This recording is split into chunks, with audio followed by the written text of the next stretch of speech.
Hello, this is Peter Torben Roden. Welcome to my channel. So today's topic is on how to build and improve your self-esteem.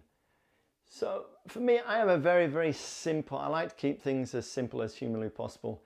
Simple definition of self-esteem. For me, self-esteem is having the trust in your own abilities and following through with that. So say, for example, that you want to give a speech.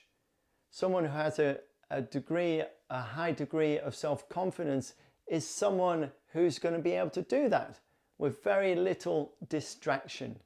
Someone who has low self-esteem, there's going to be a huge gap between the thought of actually doing that, between giving the speech and the actual doing of that. So today's talk is a very practical one, which is going to show you some very simple things that you can do to navigate through all that doubt so you can actually get into action and do some of the things that maybe you've been longing to do for a long time. So let's get into it. So let's start with a very simple example of getting something. There's something that you want. So what is it that you want? Let's say it's something like an ice cream. Let's keep it really simple. So if you want an ice cream, it's very simple. You go out, you go to the place which has the ice creams and you buy it. Simple as that. However, with other things, it gets more complicated. And there's a gap between the wanting something and the actual getting of what it is that you want. So let's go back to an example. A common one for a lot of people is about speaking in public, for example. You want to speak in public, but there's something stopping you from taking the action of speaking in public. And what is that? And what's going to help us to break through this and narrow this gap? Well, there's something which sounds very nice for us, which is common to every human being, and that's this comfort zone. And the comfort zone has its function. It's to keep us safe. That's its primary reason, is to keep us safe. However, it does too good a job. It keeps us so safe, there is no challenge, there is no adventure. So when new things come up, it hasn't got anything to reference. So it's all scary. This comfort zone, what is it filled with? It's filled with some unsavory things like critics. It's full of critics. It's full of other people's opinions. It's full of fears. And above all, it's full of plenty of these excuses. I can't do this. I shouldn't do this. So-and-so says this. And the danger is, if you don't feel this yourself, but you hang around other people who are supportive of this, then they will fill your comfort zone. They'll tell you, oh no, you're right, you shouldn't do that. Oh yeah, last time so-and-so did that. That was really bad. Did you see Did you see it on YouTube? Did you see it on social media? It was incredible. I don't want that for you. Comfort sometimes actually isn't comforting. It's stagnation. So what we want to do with this is we want to challenge it. So we want to puncture a hole in this comfort zone. So we're going to puncture a hole in all of this. We're going to challenge some of these concepts. But we're going to do it in a healthy way, a non-destructive way. And it's going to take some qualities from you that you can draw upon. Above all, it's going to take some courage. It's going to take courage. When there's challenge there, if you have courage, then that's extra fuel.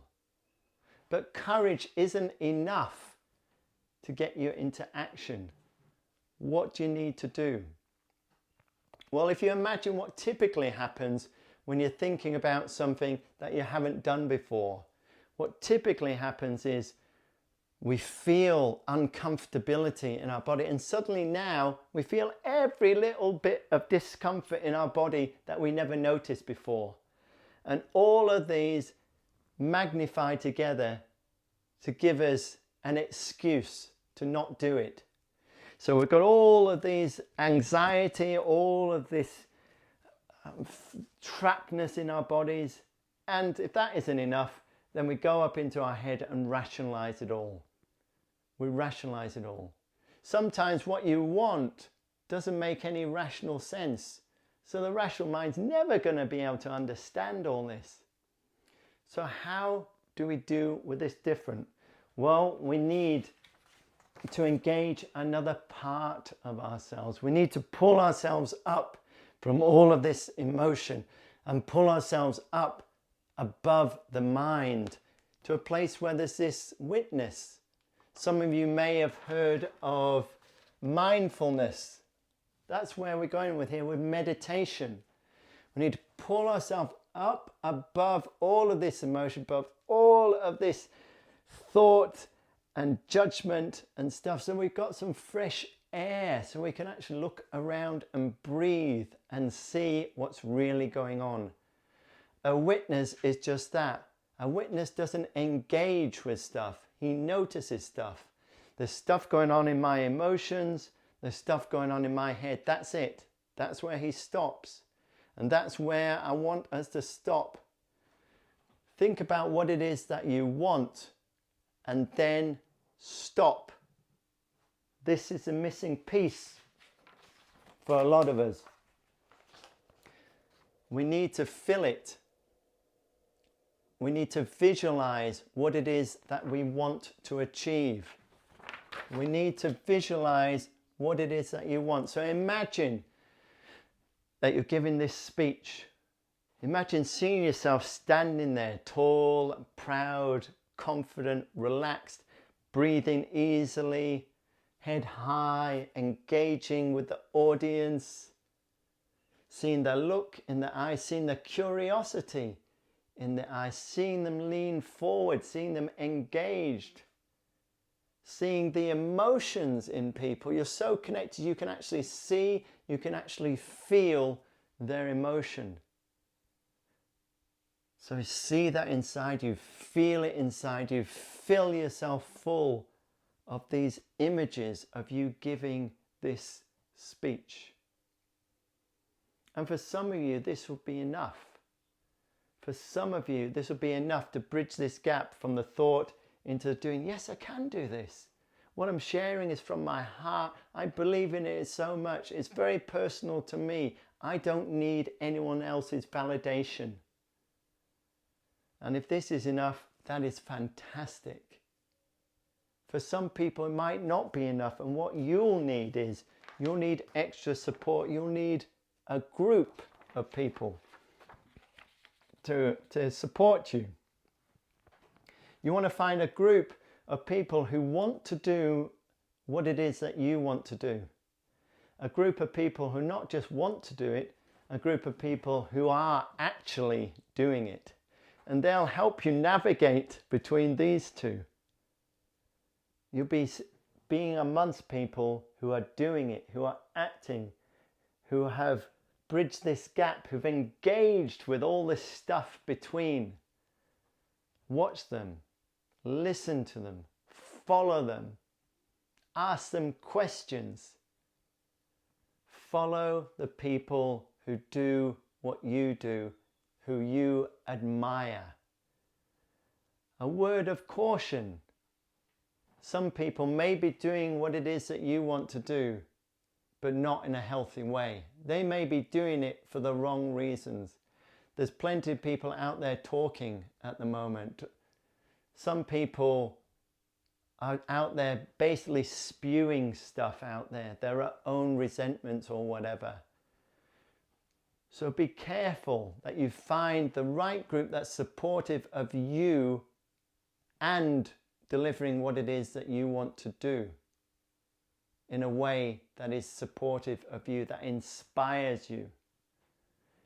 If you find that that isn't in this group, then go out and find another group. Simple as that. So in essence, the things that you can do yourself, visualizing it, imagining it, feeling it, making it as close to you as possible, taking your head out of all the turmoil of the comfort zone. And for those of you who need that extra support, then there's a group. To take this a step further, what I've heard that some people are doing is a comfort zone challenge. Comfort zone challenge. Where you can engage with some things that are challenging you in a group of people that also want to engage with this same challenge. And this can be as creative as possible. So for example, if you want to challenge your fear of being seen in public, what you can do is, there's people who do this, they go in public and lie down in the middle of a public street, for example. You know, where there's no traffic or whatever, or a shopping mall, you lie down in the middle there. You're massively seen, massively seen. The thing that for you to learn is to see and feel what it's like when you actually engage with what it is that you want to do. You may find that lying down there in front of people, being massively public, has a completely different feel to how you imagine it. It could be exciting, it could be thrilling, it could be inspiring. So I hope this video has been of inspiration to you today. I hope it has given you some clarity and some practical ways of improving your self-esteem. And hopefully it doesn't stop there, because my intention is for these videos to have a rippling effect. So if they help and support you, then I would encourage you to take what you've learned and go out and share it with other people. So please subscribe below to receive the videos as soon as they arrive. Please comment. Your comments are gold dust. They'll help me make this channel even better.